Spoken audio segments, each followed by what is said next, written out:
Assalamualaikum warahmatullahi wabarakatuh. Di film ini saya akan bercerita tentang kisah seorang wanita bernama Maddie Young berprofesi sebagai penulis kisah horor. Ia kehilangan kemampuan untuk mendengar dan berbicara setelah serangan meningitis bakterial di usia 13 tahun. Untuk mencari inspirasi karena karirnya sebagai penulis, dia memilih hidup di hutan yang terisolasi bersama kucingnya. Namun di suatu malam seorang pria misterius berusaha untuk membunuhnya tanpa suatu alasan. Nah, bagaimana alur cerita film ini? Inilah Hush 2016.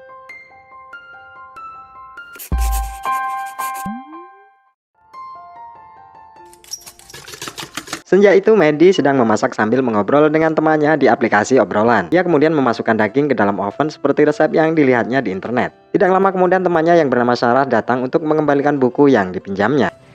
Taking another class with John. Sarah kagum pada alur cerita novel karangan Maddie hingga ia tidak bisa menebak ending dari kisah itu. Maddie pun memvisualkan bahwa semua ide yang ditulisnya muncul seperti film di dalam pikirannya. Sarah memujinya karena Maddie seorang penulis yang cerdas. Sedang asyik berbicara tentang novel, Sarah mendengar alarm kebakaran di dapur berbunyi sangat keras. Rupanya daging yang di dalam oven sudah gosong hingga menimbulkan asap yang memenuhi dapur itu. Maddie yang tidak bisa mendengar tidak menyadari walau alarm yang berbunyi itu memekakkan telinga. Well, I imagine that would wake anyone. Menjelang malam, Sarah berpamitan pulang ke rumahnya yang tidak jauh dari tempat itu. Dan setelahnya, Maddie menerima pesan WhatsApp dari pacarnya yang bernama Craig. Namun Maddie langsung menghapus pesan itu. Ketika Maddie bingung memikirkan ending dari cerita yang ditulisnya, ia berpikir untuk menelpon pacarnya namun tidak jadi. Craig pun merespon menghubunginya namun Maddie membiarkan panggilan itu berdering. Dan ia memilih untuk bersih-bersih perabotan dapur. Di saat itu tiba-tiba saja Sarah yang sudah berpamitan pulang menggedor-gedor pintu dan ketakutan. Namun karena Maddie seorang yang tunarungu, ia tidak mendengar teriakan temannya itu. Tidak lama kemudian tubuh Sarah terkena anak panah dan Maddie masih belum menyadari temannya butuh pertolongan. Seorang pria bertopeng kemudian mencabut anak panah itu dan membunuh Sarah dengan belatinya.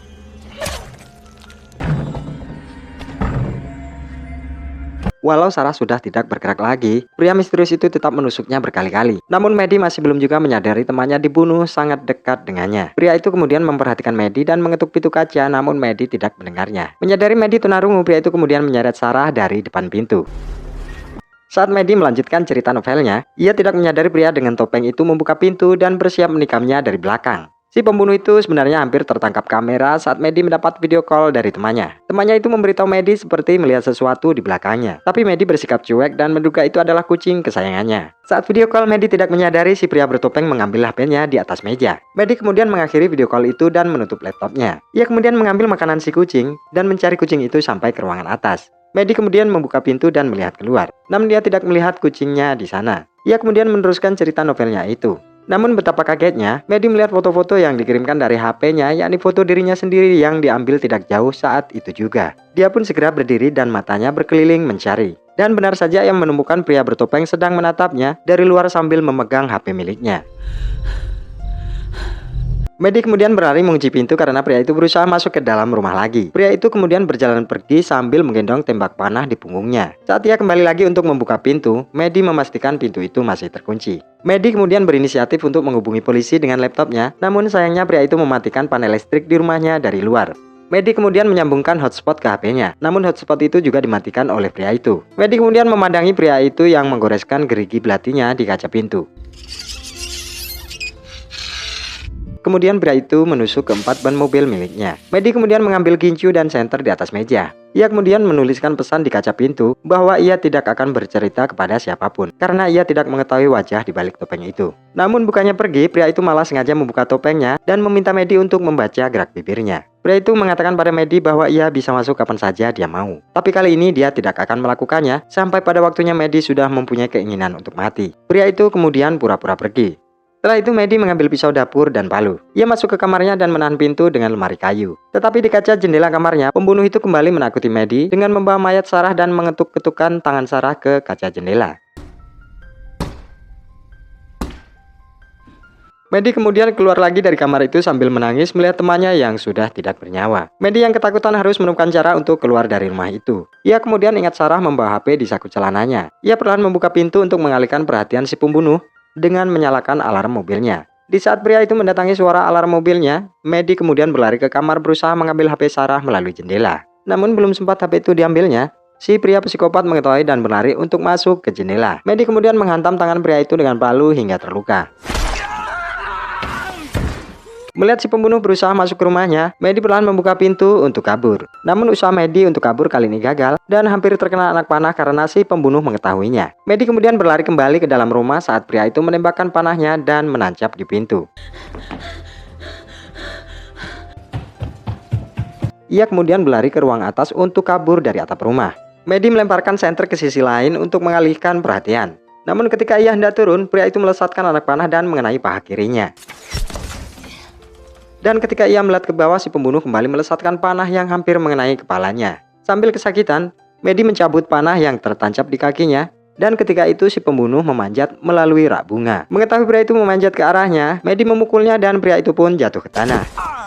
Medi panik melihat pria itu berusaha naik ke atap lagi. Ia kemudian masuk melalui jendela dengan tembak panah milik si pembunuh. Sambil merintih dan menangis, ia pun membersihkan luka dengan alkohol untuk mencegah infeksi. Dengan tidak mudah memasangkan anak panah ke senapan itu, si pembunuh memperhatikannya dari balik jendela. Setelah beberapa saat, datanglah pacar Sarah yang bernama John mengetuk pintu. Sarah! Ia menduga ada sesuatu yang terjadi karena melihat pesan di kaca pintu itu. Saat itu si pembunuh yang mengetahui kedatangan John berpura-pura sebagai deputi polisi dan memintanya berlutut. Pria itu kemudian meminjam HP John untuk menghubungi sheriff atasannya. John yang awalnya tidak yakin dia polisi, akhirnya meminjamkannya karena pria itu beralasan ini tugas pertamanya dan lupa membawa HP. Saat John terfokus melihat tulisan di kaca itu, diam-diam pria pembunuh itu mengantongi HP miliknya. John pun kemudian meminta HP-nya kembali. Saat HP itu diterimanya, John melihat anting Sarah terjatuh di lantai. John semakin curiga melihat ban mobil milik Medi yang sudah dikempesi. Ia meminta agar pria itu mengambil kunci rumah cadangan di bawah tangga. Di saat pria itu membungkuk, John diam-diam mengambil batu di pot bunga dan ingin menghantamnya. Namun di saat itu pula, John melihat Medi menggedor-gedor pintu dari dalam dan pria itu pun menusuk lehernya. John yang berbadan besar itu pun terhuyung dan berusaha melawan. Namun ia malah terkena tusukan untuk kedua kalinya dan tewas. Medi kemudian ingin nekat lari melalui pintu lain. Namun ia mengurungkannya karena pasti akan berakhir tragis. Pria itu kemudian mengambil kunci roda di dalam bagasi. Melihat kucing milik Medi di dekatnya, ia berinisiatif menggunakan kucing itu untuk mengancam Medi agar keluar. Namun di saat itu Medi berhasil memanahnya. Ia kemudian mengejar Medi yang berlari masuk ke dalam rumah. Medi berusaha mengambil anak panah yang terjatuh, namun malah telapak tangannya terjepit pintu. Pria itu kemudian menginjak tangan Medi hingga beberapa jarinya patah.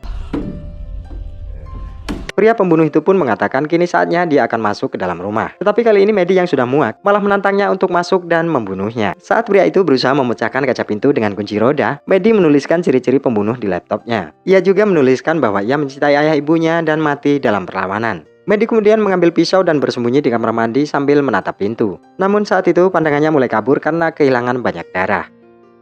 Mengharapkan pembunuh itu masuk melalui pintu, Medi tidak menyadari pria itu sudah di belakangnya masuk melalui atap. Mengetahui Medi seorang tunarungu, pria itu berbicara tepat di belakang lehernya sambil menggenggam belati. Medi yang merasakan hembusan napas di tengkuk lehernya berhasil menusuk kaki pria itu dan berlari ke dapur. Namun pandangannya mulai buram, akhirnya lemas dan bersandar pasrah. Pria itu pun dengan tertatih-tatih mendekat untuk membunuhnya. Namun di saat itu Medi menyemprotkan cairan pembersih ke matanya hingga pria itu mengerang kesakitan. Medi kemudian berdiri dan menyalakan alarm yang memekakkan telinga itu. Dan pria gila itu menjatuhkan pisaunya untuk menutupi kedua telinganya. Namun saat Medi berusaha mengambil pisau itu, pria itu membabi buta menendang Medi berkali-kali. Pria itu kemudian mencekik Medi yang sudah tidak berdaya. Medi yang di detik-detik nafas terakhirnya, ia pun teringat dengan kedua orang tuanya. Ia pun meraba-raba meraih pembuka botol yang terbuat dari besi dan menghujamkannya di leher pria itu. Ketika Medi mencabutnya, leher pria itu tembus bolong dari kiri ke kanan dan muncrat saus dari dalam lubang itu. Pria pembunuh itu akhirnya mencium lantai dan meregang nyawa. Medi kemudian mengambil HP miliknya dan menghubungi polisi. Ia kemudian keluar sambil berjalan pincang. Tidak lama kemudian datang mobil polisi dan film pun tamat. Nah sedulur, bagaimana alur cerita film ini menurut kalian? Bantu support terus channel ini dengan klik subscribe serta notifikasi loncengnya agar saya semakin bersemangat untuk video-video yang lainnya. Terima kasih. Assalamualaikum warahmatullahi wabarakatuh.